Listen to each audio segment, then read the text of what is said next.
Сәлеметсіздер ме, құрметті көрермендер, каналымызға қош келдіңіздер. Каналымызға жазылып отырыңыздар, колокольчикті басып қойсаңыздар, әр жаңа видеолар сіздерге өзі шығып отыратын болады.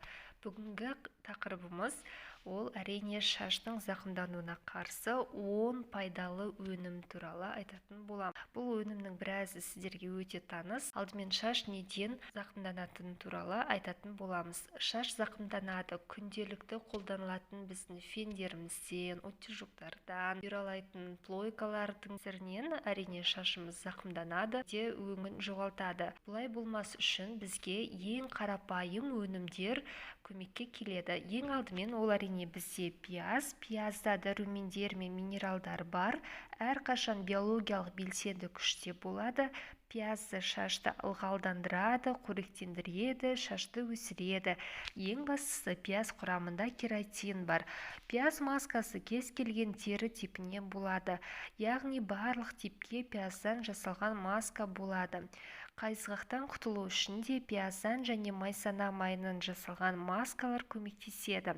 Пияз мен лимон шырыны да қайызғақты кетіреді. Пияз иісін кетірем деп қатты ыстық сумен басты шаймаймыз. Бөлме температурасындағы сумен жуып, шашты шайып, иісін кетіреміз.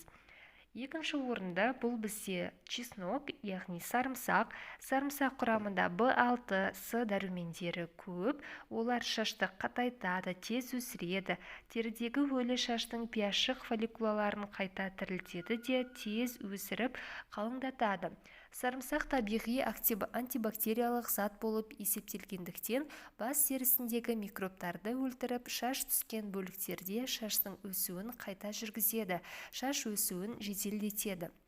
Үшінші орында бұл біздің кокос майымыз.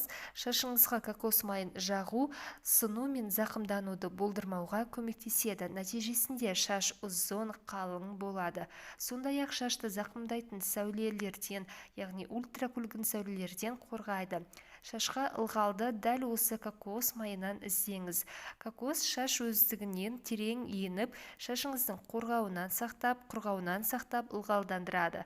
Кокосты әдетте шаштың ең құрғақ жеріне жағыңыз, ал тері бөлігіне аз жағыңыз.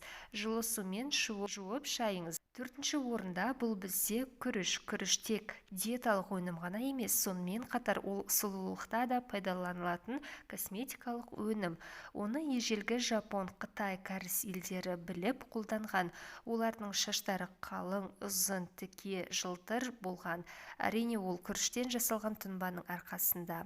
Кәрістер күрішті суға салып, қайнатып, суды тұндырып, сол тұнбамен шаштарын жуып күтім жасаған.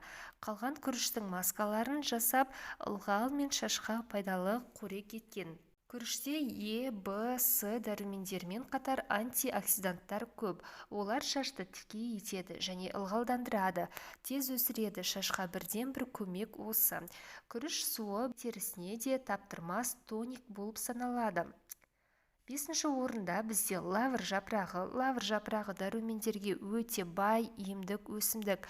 Құрамында магний, калий, фолин, натрий, кальций дәрумендері және де А, А1, А2, В1, В2, В6, В9, В5, С, ПП дәрумендері өте көп.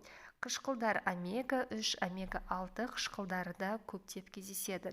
Шаш күтімінде лавр жапырағы шашты қатайтатын, ылғалдандыратын, қалпына келтіретін қасиеттерге ие.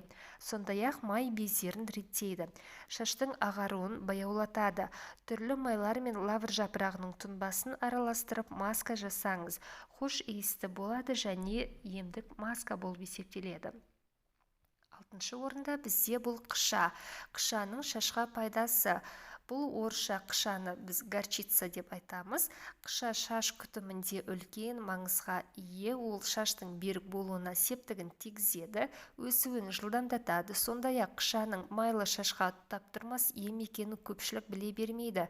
Қышадан дайындалған маска шашқа майланбайтын көлемді эффект береді. Шаш укладкасы ұзақ тұрады. Қышаны арзан бағада дәріхана не базарларда спец сататын бөлімінде табасыздар. Қыша маскасын жасағаннан кейін аптасына бір рет жасап тұрасыздар. Қыша маскасын жасағаннан кейін жаңа шаштар өседі, жылдам өседі.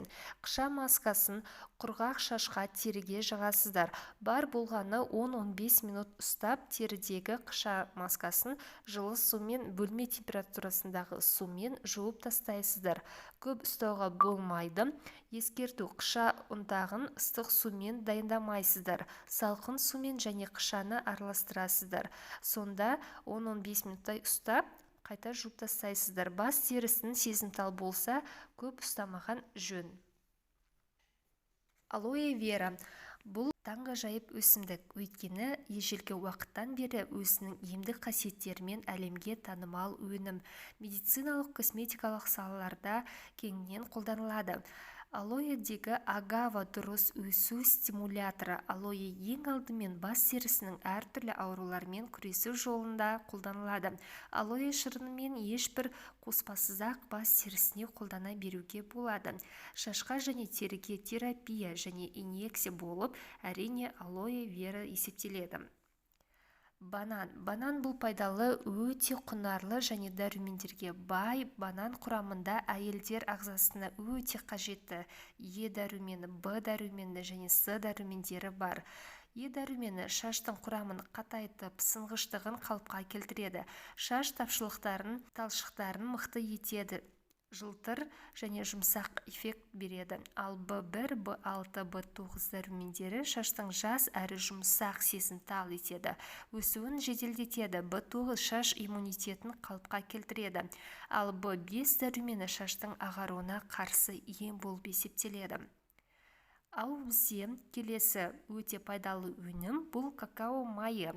Какао май косметология өте белсенді өнім. Какао құрғақ зақымдалған шашты жұмсартады, тіршілігін жалғайды және бас терісіне жағымды ем болып есептеледі. Какао майы шашты өсіруге дейін бірден-бір таптырмас ем. Алайда какао майы блонд түсті шашқа қолданбайды.